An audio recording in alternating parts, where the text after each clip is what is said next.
Ito yung in-order natin na ano to, tawag to hamburger na mayroon siyang eggs.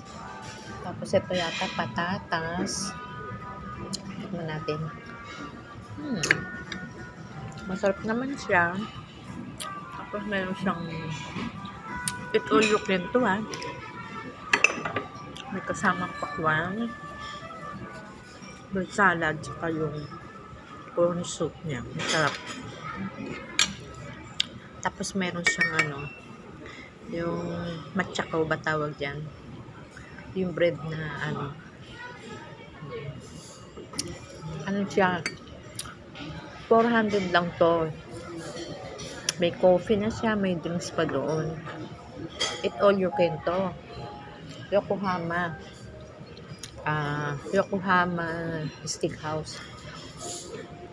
Tapos 400 plus meron pa siyang service charge ng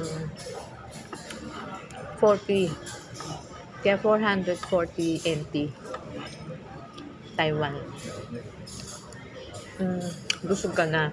Kasi kanina nagpunta ako doon sa restaurant doon.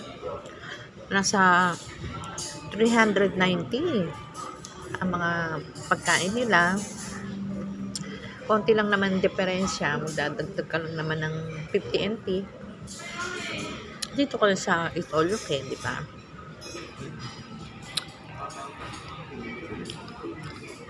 As of now, hindi masyado maraming tao kasi nga working days. Pero pagka Friday, Saturday, at saka Sunday, maraming tao dito. Punong-puno. Kasi nga, bago bukas lang.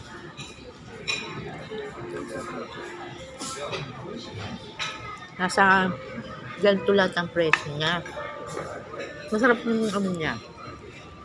Corn soup niya kasi maraming mushroom at saka original yung hindi nagtipid sa yung milk.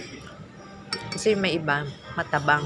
Pero ito, okay siya. So, yung mga nandito sa Taichung, nandito siya sa Lalaport ng Building 2. Tapos nasa 5th floor siya. Nakikita mo na yung dikit-dikit na restaurant. Marami ka pagpipilian. Pero ito yung to, Yokohama Steakhouse. Yun. Iba-iba presyo niya. Gusto mo naman kumain ng ng beef steak. So, hanggang siguro nasa 500 plus. Okay? Yun lang masishare ko sa inyo. Baka siguro sa Taipei wala to. Pero may branch sila, Yokohama. Taipei Kaohsiung. Okay? Yun lang, share ko lang sa inyo. Masarap siya.